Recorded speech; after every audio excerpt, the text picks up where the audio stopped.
Welcome to BCC knowledge hub. आपका स्वागत है मैथमेटिक्स के क्लास 9th स्टैंडर्ड का। ये हमारा पहला चैप्टर है जिसका नाम है नंबर सिस्टम। सो हम देखेंगे कि हम पहले चैप्टर में क्या क्या सीखेंगे। जैसा कि आपने अपने लास्ट क्लास में देखा होगा या ये क्या स्टैंडर्ड में देखा होगा जब आप 8 में रहे होंगे कि नंबर सिस्टम होता क्या है।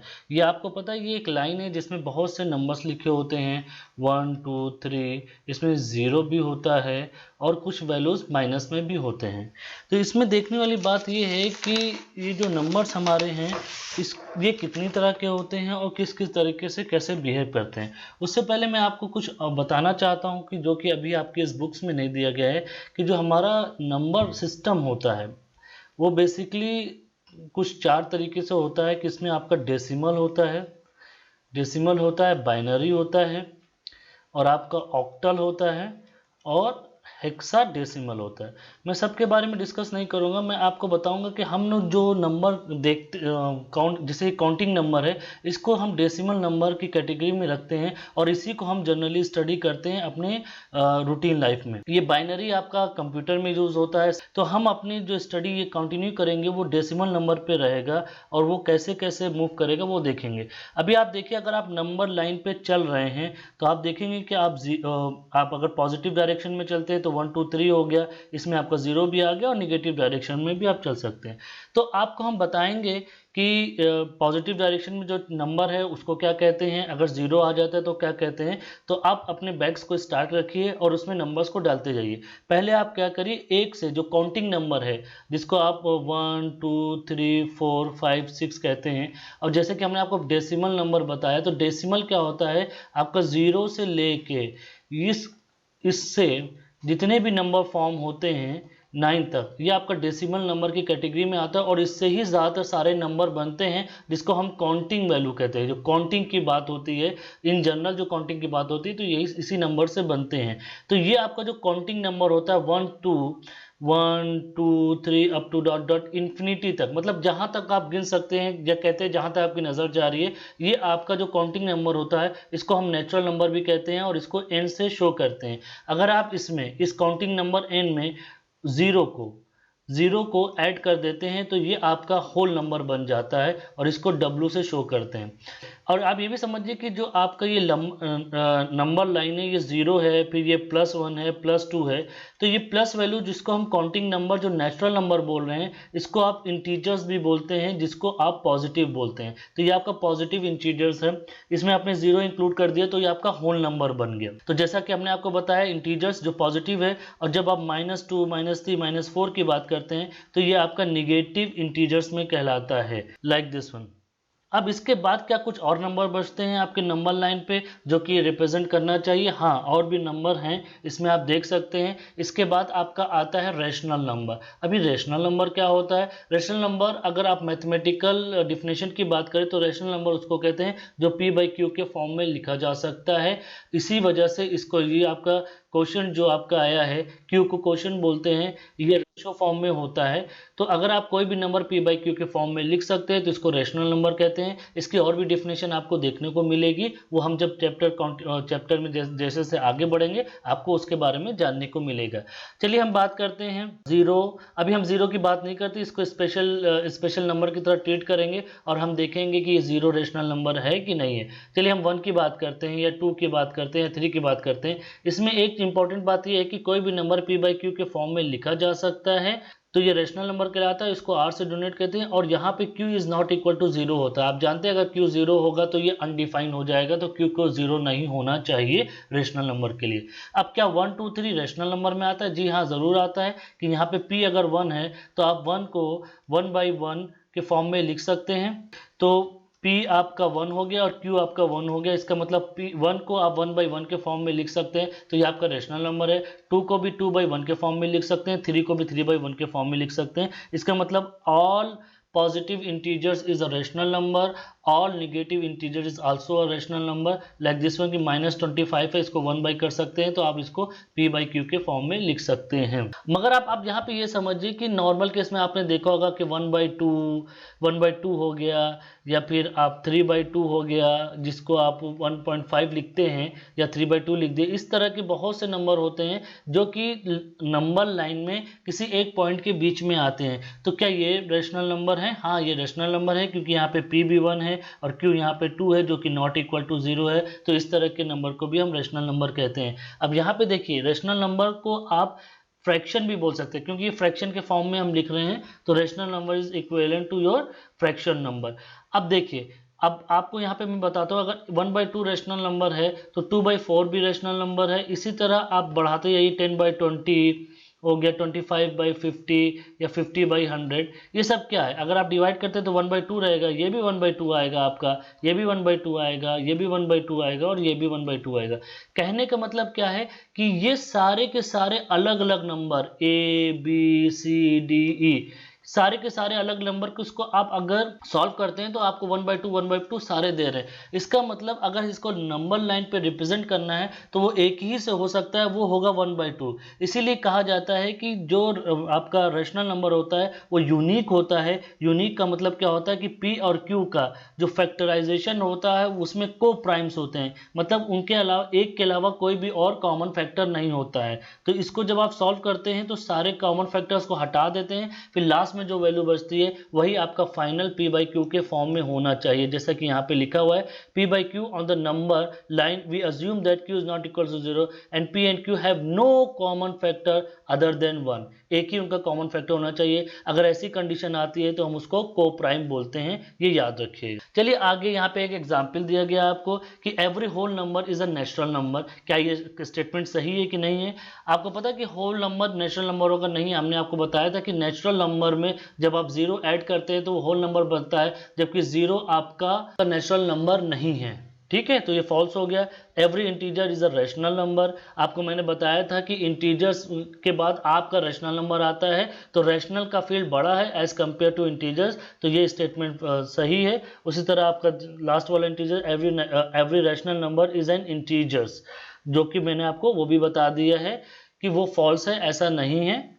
Find 5 rational number between 1 and 2। यहाँ पे एक क्वेश्चन दिया गया। आप ये समझ लीजिए कि दो नंबर के बीच में, अगर a और b के बीच में आपको रैशनल नंबर निकालना है तो सिंपल तरीका क्या है कि इसको a प्लस b बाई 2 कर दीजिए। तो आपके पास अब ये नंबर आ गया b बाई 2 प्लस b। अब आपको a और b के बीच में निकालना है और b और a के बीच में निकालना है, तो वेरी सिंपल है।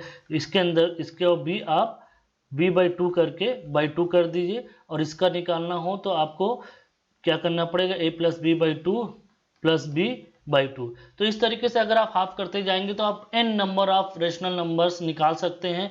और आपको बता दूं कि दो पॉइंट्स के बीच में infinite number of rational numbers होते हैं, इसमें कोई इशू की बात नहीं है, आप चाहे जितना भी रैशनल नंबर निकाल सकते हैं। अब देखिए यहाँ पे क्या स्टेटमेंट दे रहे हैं, ये आप देखते हैं। हमने आपको जैसे बताया कि there is infinite many rational number between any two given rational number, जो मैं आपको बता चुका हूँ। अब भी क्या लाइन नंबर पे कोई नंबर छूट गया है? हमने अभी तक क्या क्या पढ़ा? हमने अभी तक नेचुरल नंबर पढ़ा, जिसको हम पॉजिटिव इंटीजर्स भी बोलते हैं। जब इसमें आप 0 ऐड कर देते हैं तो ये होल नंबर बन जाता है।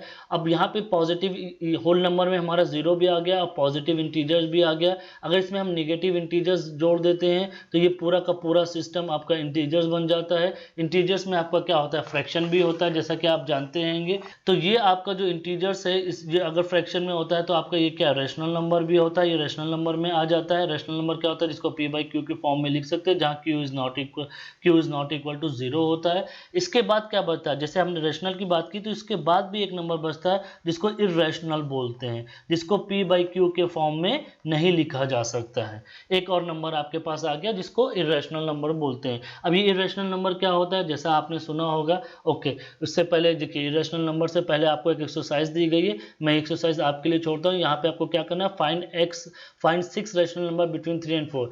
बहुत आसान है। 3 एंड 4 आपको जैसे मैंने बताया बाई 2, तो ये क्या हो गया 7/2, ये एक नंबर हो गया 7/2 4। अब आपको 3+7/2/2 करना है और 7/2 + 4/2 करना है, तो आपको 1, 2 और ये 3 हो जाएगा। इसी तरह आप सिर्फ क्या, आप infinite number of rational number निकाल सकते हैं। ये कुछ स्टेटमेंट है जो कि अगर आप थ्योरी जैसे मैंने आपको समझाई, अगर आपको समझ में आई होगी तो ये क्वेश्चन आप इजिली कर लेंगे। जैसे कि मैं आपको बता रहा था कि इरेशनल नंबर क्या होते हैं, उसको भी समझिए। इरेशनल नंबर वो नंबर होते हैं जो p/q के फॉर्म में नहीं लिखे जा सकते हैं, जहाँ q is not equal to 0 होता है। तो इसको पाइथागोरस ने निकाला था, बहुत से हिस्ट्रीज है। √2 की वैल्यू निकालने की बात आ रही थी, तो √2 किसी भी नंबर सिस्टम में फिट नहीं हो रहा था, इसीलिए इसको इरेशनल की कैटेगरी में डाल दिया गया था। ओके, इसको आप ये समझिए, a number s is called irrational if it can not be written in the form of, मतलब ये समझिए जो रैशनल नंबर नहीं है वो इरेशनल है। बहुत सिंपल सी बात है, इसीलिए इसका नाम ही इरेशनल है, जो कि रैशनल ना हो, नॉट रैशनल। तो जो रैशनल की डिफिनेशन आपको मालूम है, that is reverse of this is irrational. जो उसका रिवर्स होगा वो इरेशनल नंबर पे आ जाएगा। अब देखिए हमारे पास इरेशनल नंबर में कौन कौन सी वैल्यू है, √2 है, √3 है, √5 है, पाई की वैल्यू है, और बहुत सी ऐसी वैल्यूज है जो इरेशनल में आपकी आती है। इरेशनल में आप देख रहे हैं कि यहाँ पे अंडर रूट का फॉर्म किया गया है। जैसे कि आप जानते हैं कि √4 आपका 2 होता है, मगर यहाँ पे समझिए, अगर 2 स्क्वायर करते हैं तो भी 4 आता है, जबकि -2 स्क्वायर करते हैं तो भी 4 आता है। ओके, तो जो 2 है या -2 है, उसका स्क्वायर आपका 4 ही आएगा। यहाँ पे ये समझिए। अब यहाँ पे देखिए पाइथागोरस को जब प्रूव करना था √2 इरेशनल, तो उनको कुछ समझ में नहीं आ रहा था कि कैसे किया जाए। तो थ्योडोरस ऑफ सिरन ने उसके बाद शो किया कि √2 के साथ साथ √3, √5, इस सारे √रूट की वैल्यूज जो हैं, जो कि p/q के फॉर्म में नहीं लिख सकते, this all are come in irrational number, ये इरेशनल के अंदर में आते हैं। तो हमारे पास ये सारा सिस्टम कंप्लीट हो गया है। पहले हमने नेचुरल नंबर देखा, जो कि हमारा क्या था, काउंटिंग नंबर था। काउंटिंग नंबर में कहलाता है, इसको आप क्या कहते हैं, पॉजिटिव इंटीजर्स भी बोल सकते हैं। जब आप इसमें 0 ऐड करते हैं तो ये पूरा सिस्टम आपका होल नंबर में बदल जाता है, जो कि लाइन नंबर का आप ये सोचिए 0 +1 +2 +3, ये आपका ये वाला नेचुरल नंबर है, इसमें जो कि पॉजिटिव इंटीजर कहलाता है। और ये वाला सिस्टम आपका होल नंबर में बन गया, आपका होल नंबर आ गया। अब इसमें आपने निगेटिव इंटीजर्स जोड़ दिए, -2 -3, ये आपका नेगेटिव इंटीजर्स है। तो ये पूरा का पूरा सेट आपका क्या कहला गया, ये इंटीजर्स हो गया, इंटीजर्स में हो गया। अब इसके बाद इंटीजर्स में आपका फ्रैक्शन में चला गया। अगर फ्रैक्शन की बात करते हैं तो ये आपका रैशनल नंबर में चला जाता है। वो नंबर जो इनके बीच में हैं, इनके बीच में फ्रैक्शन के फॉर्म में हैं, तो p/q के फॉर्म में लिखा जाता है, रैशनल हो जाएंगे। जो p/q के फॉर्म में नहीं लिखा जा सकता है वो इरेशनल हो जाएंगे। फिर इनके बाद जो बचता है, जो सब में आता है, उसको रियल नंबर बोलते हैं। इन सब को जो कंटेन करता है, मिलाता है, उसको हम रियल नंबर बोलते हैं। और इसी वजह से इस लाइन को रियल लाइन नंबर भी बोला जाता है। ये जो आपका ये हो गया real number and their decimal expansion. अब यहाँ पे कुछ एग्जांपल्स दिए गए हैं कि अगर आपको अभी जैसा कि हम करते चले आए, यहाँ पे हमारा ये नंबर सिस्टम है, ये 0 हो गया, ये -1 हो गया, ये +1 हो गया, +2 हो गया, +3 हो गया, अप टू डॉट डॉट, ये -1 हो गया, -2 हो गया। अगर मैं आपसे कहूँ कि आपको +2 अगर नंबर लाइन पे लिखना है तो कहाँ पे आएगा, तो वो यहाँ पे आ जाएगा।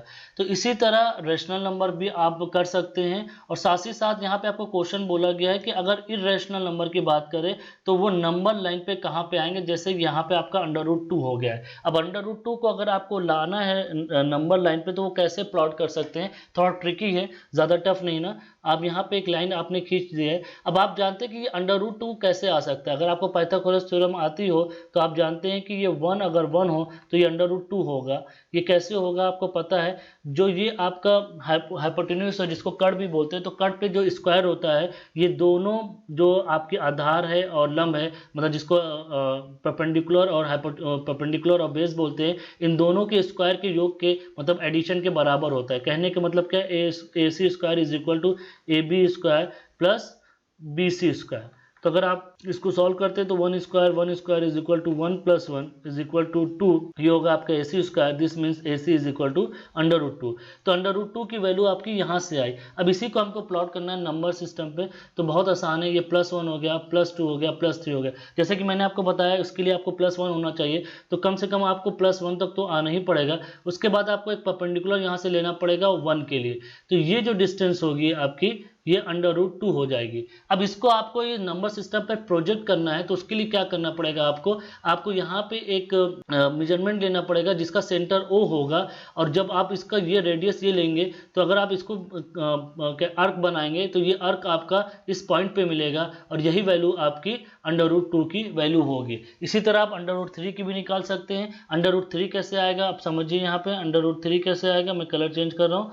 √3 आने के लिए क्या होना चाहिए आपको, ये √2 प्लस 1 कुछ ऐसा करें कि √2 plus √2 square is equal to 1 square, तो ये क्या हो जाएगा 2 + 1 इज इक्वल टू 3, और इसी का अगर हम √ कर दें तो ये √3 आ जाएगा। तो यहाँ पे आप देख रहे हैं कि √3 के लिए क्या करना पड़ेगा, और इसको अब आपको ये निकालना है, तो इसको सॉल्व करने के लिए क्या लगाना चाहिए, पाइथागोरस लगाना पड़ेगा हमको, पाइथागोरस थ्योरम। उसके लिए एक एंगल 90 डिग्री होना चाहिए, जहाँ पे हमारा √2 है और ये 1 हो गया, ये दोनों परपेंडिकुलर होना चाहिए। तो यहाँ पे हमको ये हाइपोटेन्यूज जिसको बोलते हैं वो मिल जाएगा √3। अब जब जैसे मिल जाएगा तो हमने आपको क्या बताया अभी कि आपको कुछ नहीं करना है, यहाँ पे आपका ये सेंटर हो गया, यहाँ पकड़िए, और ये आपका जो हो गया वो रेडियस हो गया, तो इस रेडियस को मेजर करके यहाँ पे आप अर्क किए, जहाँ पे ये नंबर लाइन सिस्टम को काटेगा वही आपका √3 होगा।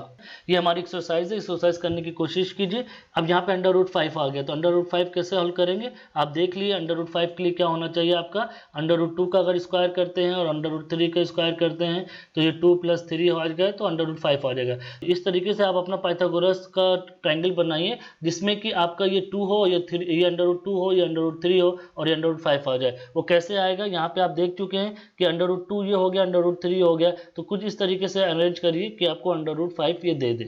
Real number and their decimal expansion अब करते हैं। रियल नंबर जैसे कि हमने आपको बता दिया कि सारे नंबर्स को जो कंटेन करता है वो रियल नंबर होता है। नंबर और तरह के होते हैं जैसे even number, odd number, prime number, उसके लिए हम आपको एक स्पेशल लेक्चर कर देंगे, क्योंकि इसमें कर देंगे तो कुछ थोड़ा ज़्यादा ही लंबा हो जाएगा, तो उसमें हम ये नहीं करना चाहते हैं अभी आपके लिए। बट आपको इन जनरल जो समझना है वो इतना समझ लीजिए कि आपको मैं एक ट्रिप दिखा देता हूँ कि क्या होता है।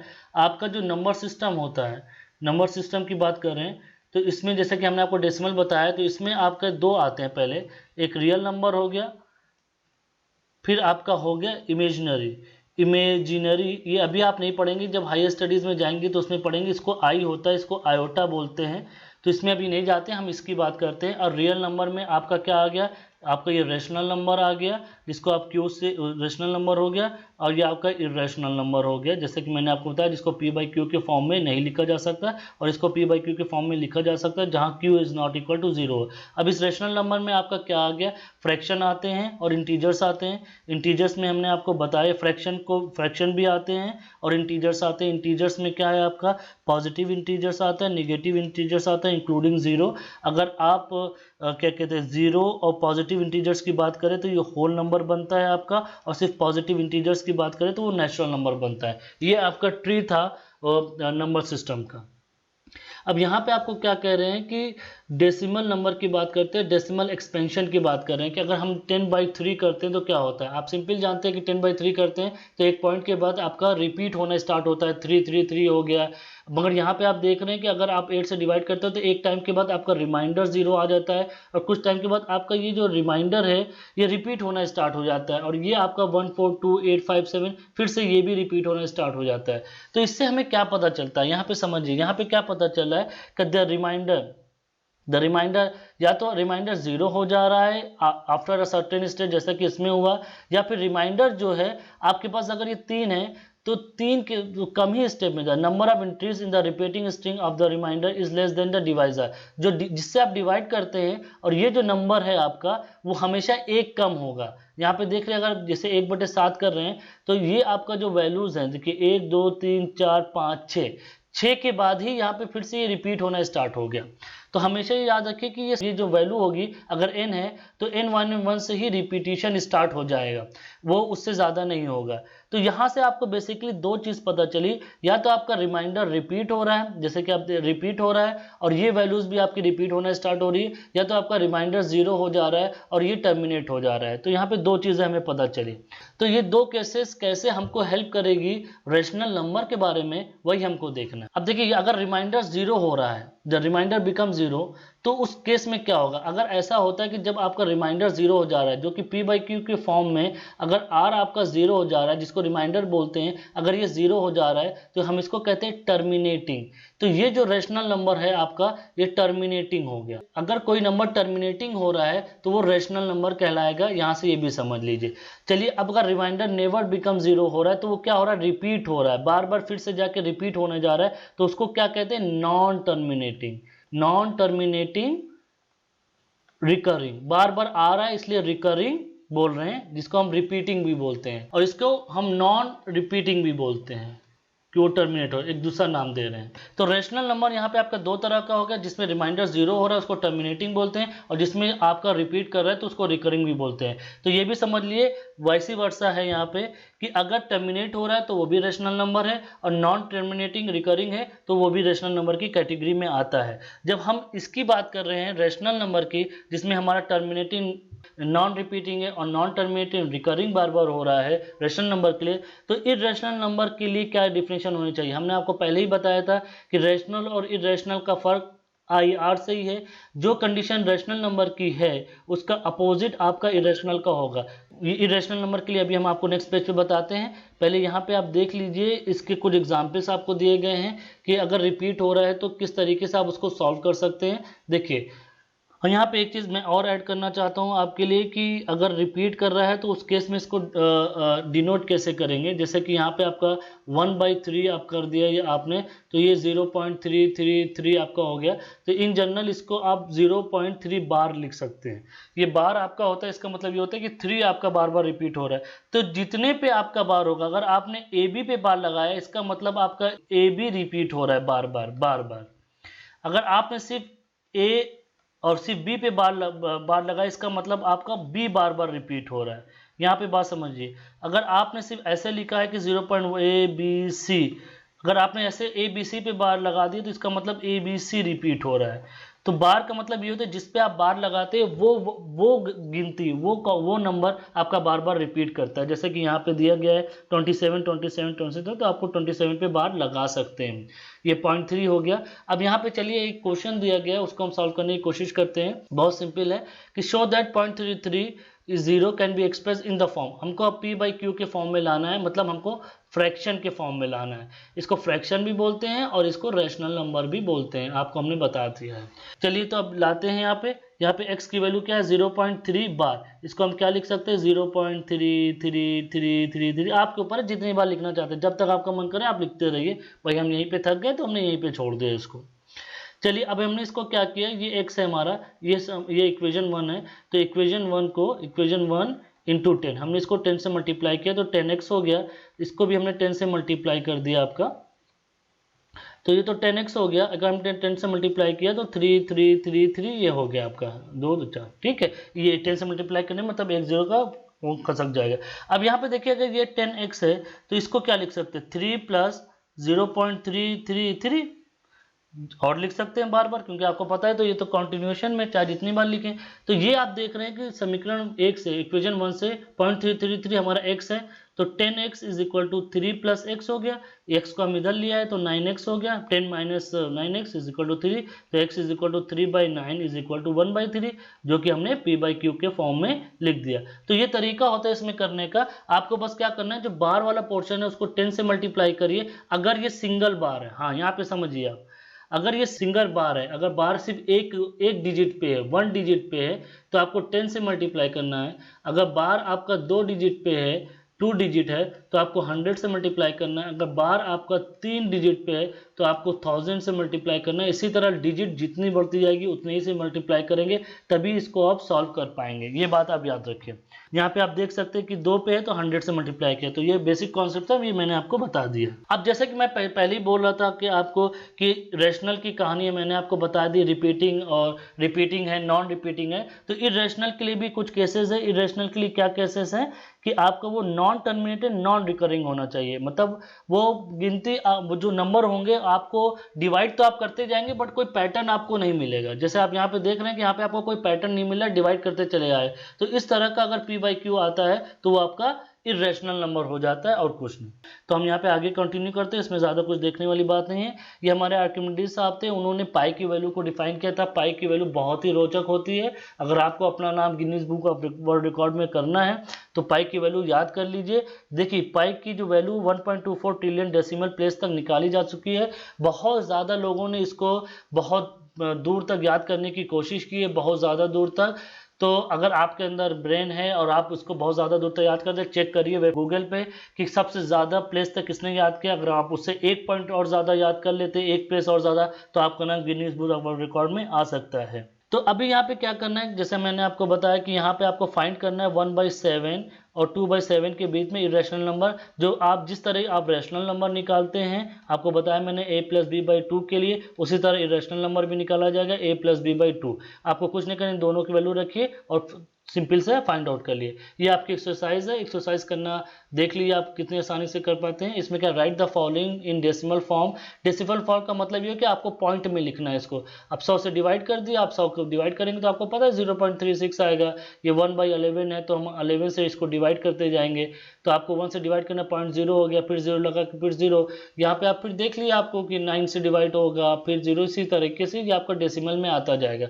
ये सिंपल, बहुत सिंपल एक्सरसाइज है। मैं आपको ये बता दूं कि हम लोग ने ये जो स्टार्ट किया है 9th का क्लासेस, इसमें हम पहले थोड़ा सा चैप्टर कंप्लीट करेंगे, थोड़ा कोर्स कंप्लीट करेंगे। उसके बाद जिस तरह हमारी हाई स्कूल की स्ट्रेटेजी है, उसी तरह 9th की भी रहेगी कि हम एक पैरेलल से एक्सरसाइज का सेक्शन चलाएंगे, ताकि एक्सरसाइज आराम से हम कर सकें और हमारा टाइम भी ना वेस्ट हो। कम से कम आपको चैप्टर का एक ओवरव्यू मिल जाए, आपको पता चल जाए। आप अपने से ट्राई करिए, फिर जो जो क्वेश्चंस आपको नहीं आते वो आपको हमारे चैनल पे ही मिलेंगे। हम एक एक्सरसाइज के एक एक क्वेश्चन को सॉल्व करेंगे। तो यहाँ तक के लिए इतना ही। आपका ये पार्ट अभी यहीं पे खत्म होता है। पार्ट में हम देखेंगे कि हमारे नंबर सिस्टम में और क्या बचा है। तो अगर ये वीडियो आपको अच्छा लगा हो तो इसको अपने दोस्तों के साथ शेयर कीजिए, इस वीडियो को लाइक भी करिए और प्लीज़ इस चैनल को सब्सक्राइब करिए। तो अभी तक के लिए इतना ही। Thank you.